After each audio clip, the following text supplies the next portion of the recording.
Paano niyo po malalaman ang tunay na kalagayan ng kalusugan ng Pangulo kung ang nagbi-brief po sa kanya ay yun pong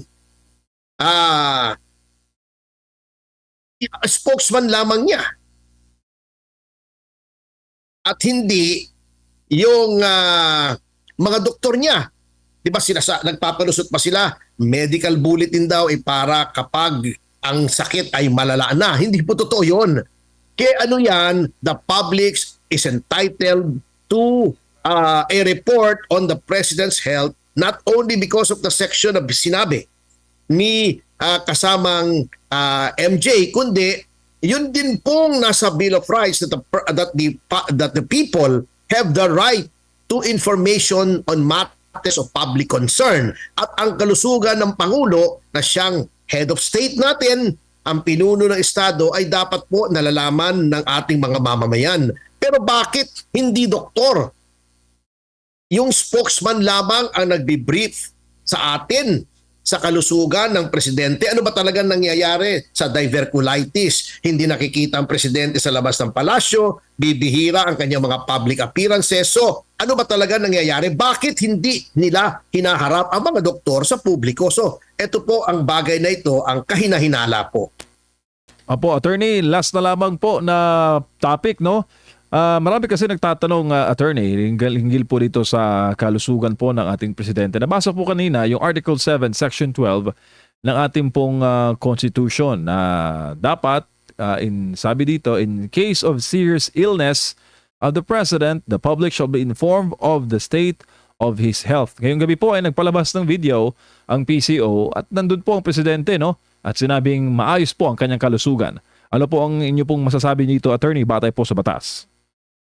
Tama po kayo. Actually, it is quite, I don't know if you can call it ironic or coincidental or serendipitous na yung pong provision na yan sa ating konstitusyon was born by the historical experience of the country na noong panahon ni Pangulong Marcos Sr. ay hindi po talagang malaman ng ating mga mamamayan ang tunay na kalagayan ng kalusugan ng Pangulo.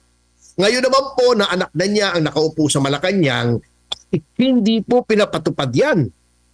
Paano ko nasabi ito? Nakita niyo naman yung pinaka-recent briefing ng ni Auntie Claire, si Yuse Castro, at ang mga pahayag. Paano niyo po malalaman ang tunay na kalagayan ng kalusugan ng Pangulo kung ang nagbi-brief po sa kanya ay yun pong spokesman lamang niya at hindi yung mga doktor niya. Di ba nagpapalusot pa sila, medical bulletin daw para kapag ang sakit ay malala na. Hindi po totoo yun.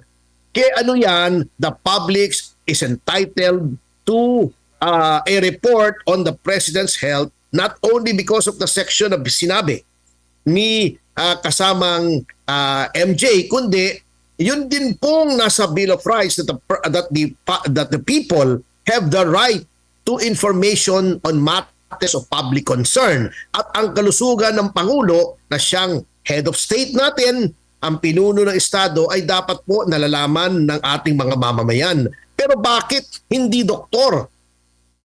Yung spokesman lamang ang nagbi-brief sa atin sa kalusugan ng presidente. Ano ba talagang nangyayari sa diverculitis? Hindi nakikita ang presidente sa labas ng palasyo, bibihira ang kanyang mga public appearances. So, ano ba talagang nangyayari? Bakit hindi nila hinaharap ang mga doktor sa publiko? So, ito po ang bagay na ito, ang kahinahinala po. Opo, sinabi dito sa Article 11, Section 1 ng 1987 Constitution, and I quote, "Public office is a public trust. The presidency is not a private role. It carries continuous, non-delegable constitutional functions, being the commander-in-chief, the chief executive, and the chief diplomat." End of quote. Ano masasabi mo, sir?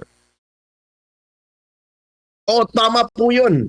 Kaya nga po, ang sinasabi ko, there is something wrong.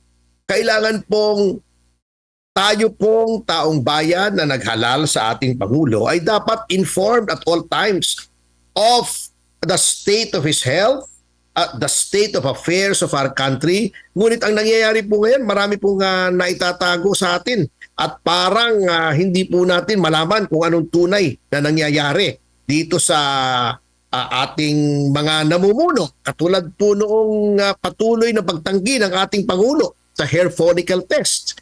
Talagang hindi nyo po masisisi ang mga taong bayan na maghinala na mayroon pong itinatago ang ating Pangulo.